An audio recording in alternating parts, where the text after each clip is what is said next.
Hi there, it's Grandma with Story Time, and I found a book in my bookshelf that I don't think I've read, but I read it a lot because I read it to my kids and they loved it. They loved it so much, I took a bite out of it. It's called The Bear's Water Picnic. One fine day in spring, the pig, the squirrel, the hedgehog, and the hen, all looking very smart, were making their way to the big lake at the edge of the forest. The hen had carefully preened her feathers. The squirrel had fluffed up her beautiful tail. The hedgehog had polished his spines, and the pig was looking especially pink and shiny. "Hurry up," said the pig. "We mustn't be late for the bear's water picnic." And when they reached the water, there was the bear, with a large picnic basket and two straw hats. "It's just the day for a water picnic," he called as they ran up to him, and he gave the pig one of the straw hats.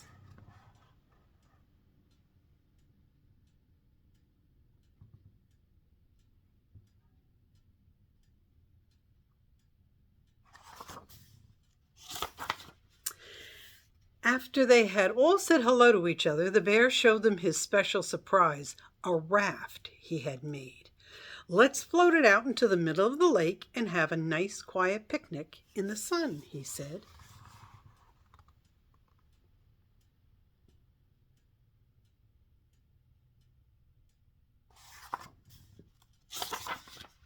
Everyone was delighted.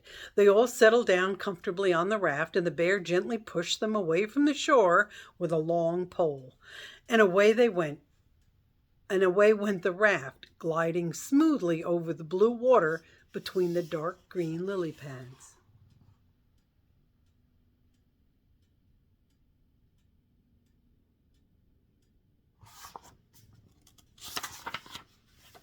Soon they reached the middle of the lake. "Just the place for a picnic," the bear said, lifting the lid of the basket. There was something for everyone. Acorns for the pig, barley for the hen, hazelnuts for the squirrel, dead beetles for the hedgehog, and honeycomb for himself. What's more, they all had napkins with their initials on it, tied to tie around their necks. But no sooner had they started to eat their delicious picnic than when they heard a loud croaking noise. "Rock, rock," it went. They put down their food and looked over the side of the raft, and there on a lily pad was a fat frog. "Rock, rock," he said again. "What a terrible noise," said the pig. "He'll spoil our water picnic if he goes on like that."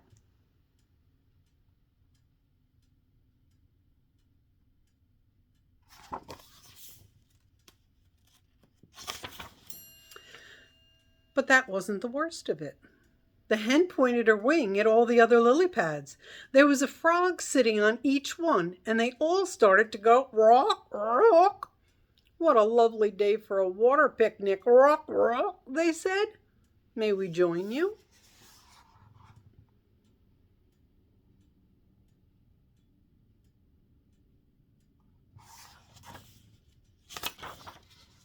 The bear carefully picked up the fat frog and held him on his paw.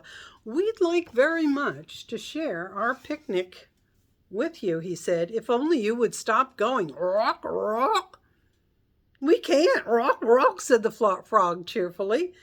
"In that case," said the bear with a sigh, "I think we shall have to move on to a quieter part of the lake." The bear put the frog back on his lily pad.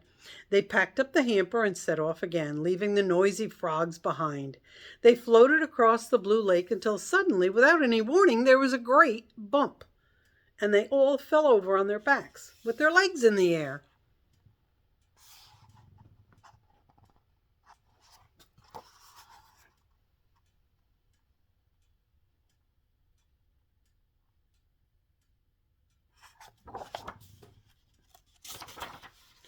The animals quickly picked themselves up and peered over the edges of the raft to see what had happened. "We're stuck," wailed the hedgehog.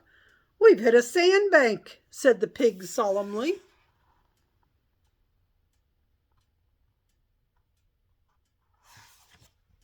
Their first thought was to get the raft moving again. The hedgehog, the squirrel, and the pig and the bear took hold of the pole and pushed with all their might against the sandbank. Then the hen stood on the bear's head and shouted encouragement. "Push," she squawked. "Push, push." But the raft wouldn't budge.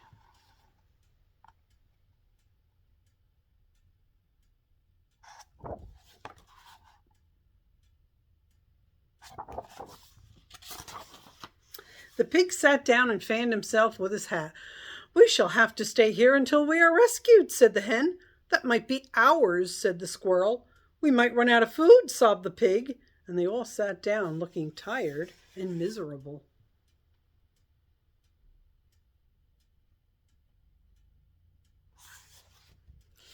But then the bear had an idea. "One of us must swim to the shore for help," he said brightly. But the shore was a long way away, and when they tried the water, it was cold and deep. So the hedgehog rolled up into a bowl. The hen put his head under her wing, and the squirrel curled up inside the picnic basket.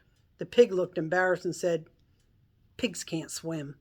"Like bears," said the bear, not quite truthfully.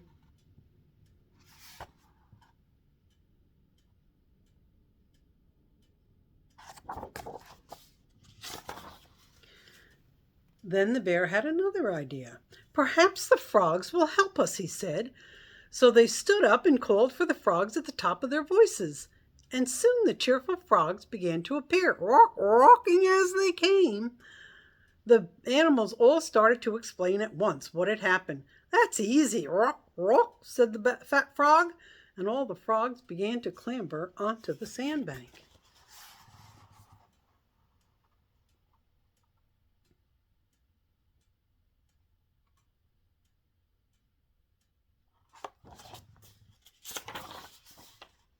At a sign from the fat frog, they all jumped into the water and made an enormous wave, which lifted the raft away from the bank. "We're moving," shouted the animals happily. "Rock, rock," croaked the frogs.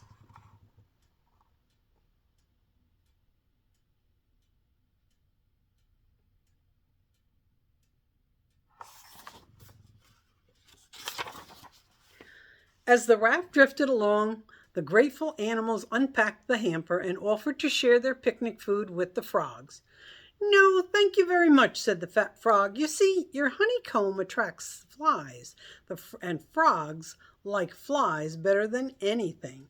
And all the frogs' tongues shot out to catch the flies.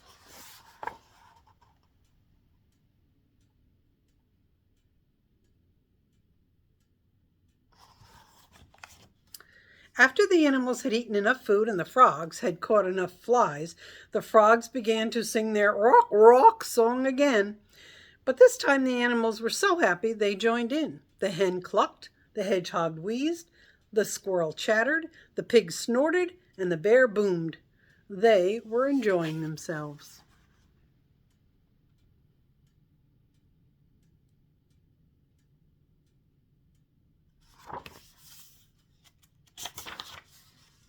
As the sun began to set over the lake, the 5 animals and their frog friends drifted to the shore.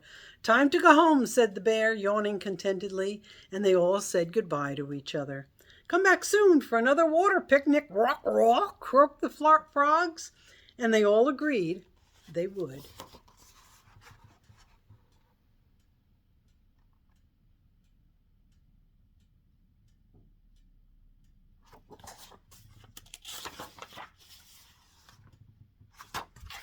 The end. All right. It's kind of a different story. I hope you liked it and enjoyed it. Grandma loves you.